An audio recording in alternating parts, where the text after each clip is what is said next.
කිසිමත් දැන් ඔය හිරිවඩුන්නේ තියෙන වජ්‍රාසනේ පස්තාල වැහුවට පස්සේ මිනිස්සු බොහෝ ප්‍රමාණයක් අපිට කතා කරලා අහනවා ඇයි කොහොමද බුද්ධ ශක්තියක් එතන තියෙනවා නම් කොහොමද මිනිස්සු ඒ ආසනේ වහලා දාන්නේ කියන එක මිනිස්සු ප්‍රශ්න කරනවා.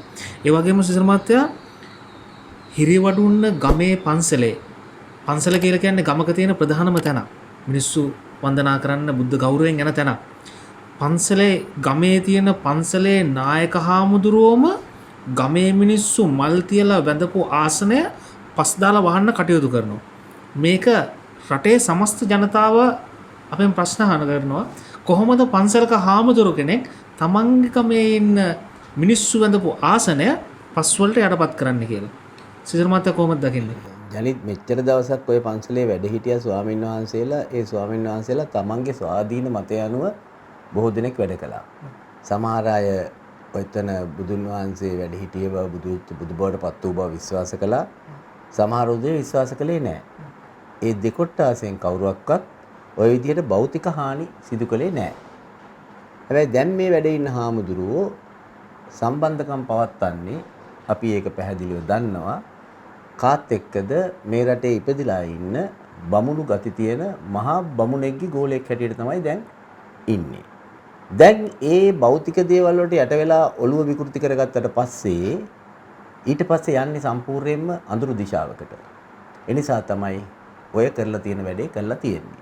හැබැයි බෞද්ධ හැටියට නිවන සොයාගෙන යන පිරිස හැටියට ඒකට තරම් කලබල විතු දෙයක් නැහැ. මොකද හේතුව ඒක ආරක්ෂා කරලා තව පස් වලින් වහලා දීර්ඝ කාලයක් ආරක්ෂා කරලා තියෙන්නේ. ඒක විනාශ කරන්න කාටවත් බෑ. අපි ඔතෙන්දි පැහැදිලිව තේරුම් ගන්න ඕනි ජනිත් දැන් බලන්න බුදුන් වහන්සේ ජීවමානව ඉන්න කාලේ බුදුහාමුදුරන්ට ගල් පෙල්ලපු මිනිස්සු හිටියේ. ඒ වගේම බුදුන් වහන්සේ ජීවමානව ඉන්න කාලේ ගණිකාවෝ ඇවිල්ලා මරලා ගණිකාවන්ව හැංගුව මල්ලාසන ඇතුලේ. බඩේ ධර්මිටි බෙදන් ඇවිල්ලා මේ කුසට දරුවෙක් දුන්නෙක් කෙනා ඇයි මේ බණ කියා ඉන්නේ කියලා ප්‍රශ්න කළා බුදුහාමුදුරන්ගෙන්. අද තියෙන අකරතැබ්බ වල හැටියට එදා තිබ්බේ අකරතැබ්බ ගැන හැටියට අද තියෙන අකරතැබ්බේ මොකද්ද මේ? ඉතින් ඒ නිසා අපිට මේ වගේ කළු ධර්ම විසුරුවා හරින කළු දේවල් වලින් පිරිච්ච මුදලට කෑදර ඒ වගේම සුර සැප විඳින්න කැමති අනිත් මිනිස්සුන්ගේ මිත්‍යාවේ ගල්වන මේ වගේ බමුණු මිනිස්සුන්ට ඔය වැනි දේවල් කරන එක හරි සුළු දෙයක්. හැබැයි ඒ ස්ථානය එහෙමම තියෙනවා. ඒක කවදාකවත් කාටවත් විනාශ කරන්න බෑ මේ බුද්ධ ශක්තිය පවතිනකම්. ඒ නිසා ඕනම කෙනෙකුට ගිහිල්ලා බුද්ධ ශක්තිය අනුගත වෙන්න පුළුවන්. ඕකට කරන්න තියෙන්නේ ඉවසීමෙන් විමසීමෙන් මේ දෙස බලන එක. මට අවසාන වශයෙන් කියන්න තියෙන්නේ ඕක මහා අකුසලයක්. ඔතන ලෝභයක් තියෙනවා, ද්වේෂයක් තියෙනවා, මෝහයක් තියෙනවා. මෝහය මුලාව නිසා කරන වැඩක් ඔය. ඒක ඇත්තටම ද්වේෂ සහගතව කරපු වැඩක්. නැත්තම් පන්සල් වලින් අඩුවක් තියෙන හාමුදුරු කෙනෙක් නෙමෙයි. ඇමරිකාවෙත් තවත් රටවල් වලත් ලංකාවෙත් අසපුතනාගෙන ඉන්න හාමුදුරු කෙනෙක්ට මේ ගමේ තියෙන මේ ශ්‍රී මහා බෝධීන් වහන්සේ ඉන්න තැන වැදගත් වෙන විදියක් නෑ. එහෙනම් වැදගත් කරගත්තා නම් අපිට පැහැදිලිව කියන්න තියෙන්නේ මට මම පැති දෙකකින් එක දිහා බලනවා. එක පැත්තක් තමයි ඔය වෙච්ච ඔය කළපු ද්වේෂසහගත ක්‍රියාවලිය මම ප්‍රතික්ෂේප කරනවා. නමුත් ඒ ප්‍රතික්ෂේප කළාට ඒකෙන් නැගිච්ච ප්‍රතිඵලය දිහා බැලුවාම ඉතාමත්ම හොඳයි. මොකක්ද ඒකට හේතුව? රටවල් වල ඉන්න මිනිස්සුත් මේ රටේ ඉන්න මිනිස්සුන්ගේ ඇස්සැරෙන්න පටන් ගත්තා. ඇයි මෙයා මේක වැහුවේ කියන එක. ආන්න දැන් අර අඳුර තුල මහා රිදී ආලෝකයක් මතුවෙන්න පටන් ගත්තා. ඒ එක්කම මම කියන්න ඕනේ මිනිස්සුන්ට නොකියා කිව්වා මේ ස්ථානයේ තියෙන වැදගත්කම. ඔය වජ්‍රාසනය වැදගත්කමක් නොවේයි නම් ඒ වසා දැමීමට කිසිසේත් උවමනාවක් නැහෙනි. අයි නිකන් හම්බෙන්නේ ගල්පතුරු අහනවද කිරිබත් කියන හාමුදුරුවෝ? නෑ. එහෙනම් මේ පැහැදිලිව කිව්වා තමන්ගේ යටිහිත අනිවාර්යෙන් දන්නවා මෙන්න මේක වසා දමන්න ඕනේ. මක් නිසාද? මෙතන තමයි සිදුවත් කුමාරයා බුදු වූ තැන. ඒක ව්‍යංගයෙන් පිළිගත්තා. එදා අර උවමනාවක් ආවෙත් දෙවිදත්ත බුදුහාමුදුරුවන්ව විනාශ කරන්න. ඒ දහම විනාශ කරගන්න ගන්න උත්සාහය. මෙතනක් තියෙන්නේ ඒකමයි. ඒකේ මේ නැවත මේකක් තියෙන්නේ. හැබැයි ඒ කරපු දෙයින් දහම තවත් ආලෝකමත් වුණා. ඒ නිසා අපි හැමෝටම බෞද්ධයන්ට කරන්න තියෙන්නේ ඒ කරපු අයට සහභාගී වෙච්චට හැම දිනාටම මෛත්‍රී සිතක් ඇති කරගෙන සත්‍යක්‍රියා කරන්න මේ කළු දහම මේ රටින් අනිවාර්යයෙන්ම සමනය වෙලා යන්න ඕනේ කියන එක. ඔච්චර තමයි කියන්න තියෙන්නේ.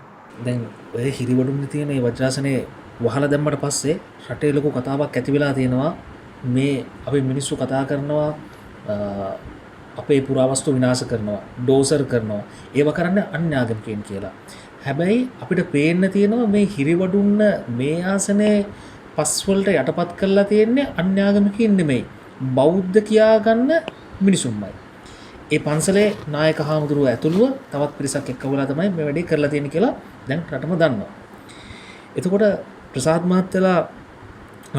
මහත්තයලා සිසිර මහත්තයලා අපේ ප්‍රදීප් මහත්තයලා මේ කණ්ඩායම බොහෝ ප්‍රමාණයක් ඉන්නවා මේ ඉතිහාස කතාව ගැන කතා කරපු ලෝතුරා බුදු පියාණන් වහන්සේ මේ හෙළභූමියේ උපන් උත්තමයන්න් වහන්සේ නමක් කියලා. ඔබතුමාගෙන් මම අහන්නේ මේ ප්‍රශ්නය ලෝතුරා බුදු පියාණන් වහන්සේ නමක් බිහි වෙන්නේ අන්තිම දාණය ලබා ගන්නේ ඊට පෙර ලෝතුරා බුදු පියාණන් වහන්සේ බුද්ධත්වයට පත්වෙච්ච ස්ථානයේ. අපි දන්නවා ගෞතම ලෝතුරා බුදු පියාණන් වහන්සේ බුද්ධත්වයට පත්වෙන්න ඔය ඇසතු බෝරුක මුලට කලින් අවසාන දාණය ලබා ගන්නේ අර කලින් බෝසතාණන් වහන්සේ බුද්ධත්වයට පත් වුණු ඒ බෝරුක මුල. එතකොට මේ බෝධීන් වහන්සේ ගෞතම ලෝතුරා බුදු පියාණන් වහන්සේ බුද්ධත්වයට පත්වෙච්ච තැන තමයි ඊළඟට බුදු වෙන බුදු පියාණන් වහන්සේ අවසාන දාණය ලබා ගන්නේ. ඒ වජ්‍රාසනය යටපත් කළා ඉදිරියේ වෙන්න තියෙන උත්තරීතර සිදුවීම වළක්වන්න පුළුවන්ද මේ සමාජයේ ඉන්න මේ මිනිස්සුන්ට? පැහැදිලිවම ගත්තොත් එහෙම දෙයක් කරන්න බෑ. මොකද දැන් මේ බුද්ධ ශක්තිය කියන එක මේ මිනිසුන්ට තේරුම් ගන්න අමාරුයි. මිනිස්සු හිතන්නේ අර ඔබතුමා සිසිර මහත්තයාගෙන් අහුවේ ප්‍රශ්නේ වගේම තමයි. මිනිස්සු හිතන්නේ මේක මහා අමුතු ශක්තියක් කියලා. නිකන් බැලුවාම පේන මැජික් ශක්තිය කියලා. එහෙම දෙයක් නෙමෙයි. මේ බුද්ධ ශක්තිය කියලා කියන්නේ තමන්ගේ රාග බව, දේශ බව, මෝහ බව උදුරලා දමන්න අවශ්‍ය ආධ්‍යාත්මික යම්කිසි ශක්තියක් අනුගත වීමක්. ඒ ශක්තිය ඔතන තියෙන්නේ. ඉතින් ඔතන ගිහිල්ලා නිකන් ඇඟට කරන්ට් එක වැදෙනවා හරිය නිකන් අමුතුම මාදීලිය දේවල් වෙන්නේ නැහැ. මේක අධ්‍යාත්මික පාරිශුද්ධිය සඳහා අවශ්‍ය ශක්තිය. ඒ ශක්තිය ඔතනින් අයින් කරන්න බෑ. විශේෂයෙන්ම පහුගිය අවුරුදු 1800 කාලය තුල ඔතන යටපත් වෙලා තිබ්බා. ඒ බුද්ධ ශක්තිය තිබ්බා. හැබැයි ඒ බුද්ධ ශක්තිය ප්‍රායෝගිකව ක්‍රියාත්මක කරන්න බැරි තරමට යටපත් වෙලා තිබ්බා. නමුත් දැන් යුද්ධය අවසන් වීමත් සමග ඔතන පණ පිහිටවනවා. පණ පිහිටුවට පස්සේ අද වෙනකොට ලක්ෂ 20කට වඩා වැඩි ප්‍රමාණයක් ඔතෙන්ට ඇවිල්ලා ඒ බුද්ධ ශක්තියට අනුගත වීම නිසා තවදුරටත් ඒ පණ පිහිටවීම තියුණු වෙලා තිවුර වෙලා තියෙනවා. නිසා ඒක යටපත් කරන්න බෑ. හැබැයි එක දෙයක් තියෙනවා මතු කරන්න ඕනේ. මොකද දැන් බුදුන් වහන්සේ බුද්ධත්වයට පත් වෙන මොහොතේත් අපි සාහිත්‍යකාරය විග්‍රහ කරනවා මේ තණ්හා රති රගා මාර දූරවල රංගපෑව කියලා. ඒ සාහිත්‍ය කතාව තමයි. නමුත් ඒක ධර්මානුකූල පැත්තක් තියෙනවා. මොකද මේ කෙනෙක් බුද්ධත්වයට පත් වෙන මොහොතේ එයාගේ ඇතුළාන්තය තුළ රාග දේශ මොහ උපරිමව ක්‍රියාත්මක වෙලා ඒ මාරපාක්ෂික බලවේග ක්‍රියාත්මක වෙනවා. ඒ වගේ තමයි මේ සමාජයත් සමස්ත සමාජයක් ක්‍රමානුකූලව මේ බුද්ධ ශක්තියට අනුගත වී මාර්ගඵල ලබන්න උත්සාහ කරන මොහොතකට එනකොට මෙතන කළු ශක්තියයි සුදු ශක්තිය අතර යම්කිසි මාරපාක්ෂික ක්‍රියාත්මක වීමක් තියෙනවා. එහෙනම් විශේෂයෙන්ම මේ ධම්මානුධම්ම පටිපදාවේ හැසිරෙන මේ ජීවිතේදී මගපල් ලබන්න ඕන කියන අදිෂ්ඨානයෙන් ඉන්න අය මේ මාරපාක්ෂික බලවේගයට අහු වෙන්න එපා. මේ වෙලාවේ බලවත්තාට මාරපාක්ෂික බලවේගයක් ක්‍රියාත්මක වෙනවා. විවිධ ආකාරයට. එහෙනම් ඔවැනි දේවල් බොහොම සුළු දේවල් ඕවට කැළඹෙන්න කම්පණය වෙන්න ඕනේ නැහැ. එහෙම වුණොත් මාරපාක්ෂික බලවේගයට අහු වුණොත් ඔබව ගහගෙන යනවා. ඒක අනිවාර්යයි. ඒ නිසා ඕවට කලබල වෙන්න ඕනේ නැහැ. හැබැයි අපි බොහොම මෛත්‍රී සාගර සිතින් සත්‍යක්‍රියා ශක්තියක් ඇති කරන්න ඕනේ. සමස්ත විශ්වයෙන් පිරිසුදු වෙන්න. ඒ වගේම ඔතන මේ පිහිටවපු පණ පිහිටවීම කවුරු මොනා කරත් ඒක ඉවත් වෙන ඒ ශක්තිය ඊළඟ බුද්ධත්වයට පත් වෙන ඒ බෝසතාණන් වහන්සේ බුද්ධත්වයට පත් වෙන මොහොත දක්වා ඒ බුද්ධ ශක්තිය දිගින් දිගටම ඔතන ඒ ශක්තිය පවතිනවා මේ විශ්වයේ මේ මධ්‍ය මණ්ඩලයේ පවතින තාක්කල්. ඒ නිසා ඒක කාටවත් ඒ බුද්ධ ශක්තිය විනාශ කරන්න බෑ ওই ස්ථාන හතරේ. පොඩි දේවල් කරයි తాවකාලිකව. හැබැයි ඒවා අර මාරපාක්ෂික බලවේගවල ක්‍රියාකාරීත්වය ඒක මේ මාර්ගචර්යාවේ හැසිරෙන බුද්ධ පුත්‍රයන්ට කමටහන. දැන් ඒ කමටහන අපි මතු කර ගන්නවා විනා වෙන දේවල් වලට පැටලුනොත් අපි දන්නේම නැතුව අර මාරයට අහු වෙනවා. ඔය ආවේ මාරෙක්. හැබැයි මාරපාක්ෂික බලවේගය කියලා කියන්නේ මේ ආශ්චර්යම අමුතු දෙයක් නෙවෙයි. මාරපාක්ෂික බලවේගය ක්‍රියාත්මක වෙන්නේ මිනිසුන් හරහා මිනිසුන් තුලින්. ඔව් දැන් ප්‍රශාන්ත මහත්තයා තණ්හා රති රඟා කියලා අපේ සාහිත්‍යකරුවා වෙනම මේ කාන්තා තුන්දෙනෙක් උතන නිරූපණය කරාට ආධ්‍යාත්මික ප්‍රබලවම එකන ගැටුම ඇති වුණේ ඔතන ඔතන තමයි ඒ ගැටුම ඇති වුණේ අර හොඳ සුදු කිරණ ශක්තියත් කළු කිරණ ශක්තියත් ඒ භූමිය තුල. එතකොට අදත් ඒ වගේ දෙයක් එතන ක්‍රියාත්මක වෙන්නේ. එතකොට ආසනය යටපත් කරලා ඒතන වහන්න පුළුවන්ද? ආසනයේ తాවකාලිකව වහන්න පුළුවන්. නමුත් ඕක විවර වෙනවා. විවර වෙන්නේ තවත් විශාල පිරිසකට ධර්මයේ මතුවීමත් එක්ක. හැබැයි ඒක එහෙම මතු වෙන්නේ මේ ධර්ම මාර්ගයට ආපන්න පිළිපන්න විචයගේ තියෙන ඒගොල්ලොත් මේ මාරපාක්ෂික බලවේගයට අහු වෙන්නේ නැතුව සිටියොත් ඔතනට ගියොත් ඇත්තටම මේ මාර්ගයට ආපන්න වෙච්ච කෙනෙක් මුලින්ම ඔතනට ගියාම අත්දකින්න හොඳින් සියුම්ව බැලුවොත් Tamanට යම්කිසි මාරපාක්ෂික බලවේගයක් ඉතින්දි ක්‍රියාත්මක වෙනවා කියලා දකින්නත් පුළුවන්. මම ඒක අත්දැකලා තියෙනවා. මම ඒක අත්විඳලා තියෙනවා. හින්ද මාර ඔතනදී ඔබතුමා මතු කරා වගේ ඔතනදී දෙපැත්තම ක්‍රියාත්මක වෙනවා තමන් තුළ ක්‍රියාත්මක වෙනවා. ඊට පස්සේ භෞතිකව වෙනත් යම්කිසි දේවල් ක්‍රියාත්මක කරලා එනවා තමන් කරාම. හරි. කොහොමද ස්තුතියි. ප්‍රදීප් මහත්තයා දැන් සිසිර මහත්තයා ප්‍රශාන්ත මහත්තයා ගාපු ප්‍රශ්නේ මම ඔබතුමාගෙත් අහන්නම්. සදහැවත් බෞද්ධයින්ට වැඳ පුදා ගන්න ඒ ගම්මානේ මිනිස්සු අවුරුදු ගණනාවක් වැඳුම් පිදුම් කරපු මල් පූජා කරපු ආසනය තමයි බෞද්ධයන් කියාගන්න පිරිසක්ම වහලා තියෙන්නේ. මම ඒ ගමට යනකොට ඔය මේ කතාව මතුවීමත් එක්ක අපි මුලින්ම හොයන්න ඔය කරුණු කාරණා බලන්න යනකොට අපි දැකලා තියෙනවා අපි වාහනවල දැකලා තියෙනවානේ අර ජයසිරිමා බෝ සමිඳු පිහිටයි කියලා ගහලා තියෙනවා. ඒ ගමේ මිනිස්සු ගහලා තියෙන්නේ වාහනවල හිරිවඩුන්න බෝ සමිඳු පිහිටයි කියලා වාහනවල ගහලා තියෙන්නේ. ඒ තරම් භක්තියෙන් ගෞරවයෙන් ශ්‍රද්ධාවෙන් වැඳපු මිනිස්සු හිරිවඩුන්න ග්‍රාමයේ ඉන්නේ. ඒ මිනිස්සුන්ගේ මුතුන් මිත්තන් පවා වැදුම් පිදුම් කරපු ඒ ආසනය අද වෙනකොට වහලා දාලා තව දවස් කීපයක් ගත වෙලා තියෙන්නේ. ඔබතුමා ඒ මිනිස්සු හිතන පැත්තෙන් හිතුවොදී ඔබතුමා කොහොමද දකින්නේ මේ කරලා තියෙන වැඩේ ගැන? මම දැක්ක ඇත්තම ඔක මේ ඉන්ටර්නෙට් එකේ පින්තූරයක් දාලා තියෙනවා. ඒ ආසනයේට මල් තියලා තියෙනවා. ඉතින් යම් සදහත් බෞද්ධයෝ උතන මල් තියලා වඳිනවා. අද ඒ බෞද්ධයා කොහෙටද මල් තියන්නේ?